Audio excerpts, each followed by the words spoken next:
មុំស្រុកណាអីក៏ស្អាតស្អាតផ្លេងអ្នកស្រុកជាផ្សារតើនៀតថាហើយថាជួបឆ្នាំមុនសោះឥឡូវក្រុមបាត់តែមិនស្គាល់ជាមសានអើយជាមសានដេកទេតើអូនប្រើលេអីដែរប្រើប្រែនមួយណាសុំជួយប្រាប់បងផងស្រីព្រោះសម្រស់អូនលើគេឆ្នាំនេះឆ្នាំអីក៏សំណាងលែងបានជួបស្រីខ្ទង់វ័យ20តើអូនមានសង្សារហើយឬនៅប្រាប់បងឲ្យត្រង់មកពីស្អីឆ្នាំនេះបងហេងណាស់បានជួបបងម្ចាស់ចិត្តដល់ក្នុងស្រុកឃើញភ្លាមបងត្រេកអររីកមុខដូចការត្រូវទឹកសន្សើរឆ្នាំនេះបងមងមិនទៅណាទេសូមមាសមេនៅរួមជាមួយផង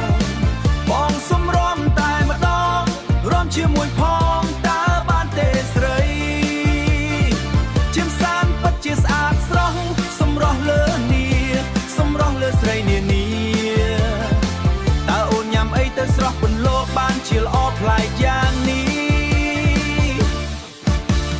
ចង់ដឹងណាស់ថាអូនកូនអ្នកថាអូនកូនអ្នកណាឬក៏អូនជាកូនប្រសាបោះម៉ាក់ប៉ាបងទៅហើយបើពិតមែនបងពិតជាហេងតាំងពីដើមឆ្នាំដល់ចុងឆ្នាំតោះស្រីល្អអើយមកកំសាន្តរួមលេងជាមួយបងឆ្នាំនេះបងមកមិនទៅណាទេ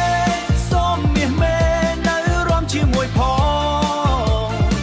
ជាផ្សានពិតជាស្អាតស្រស់សម្រស់លើនីសម្រស់លើស្រីនានា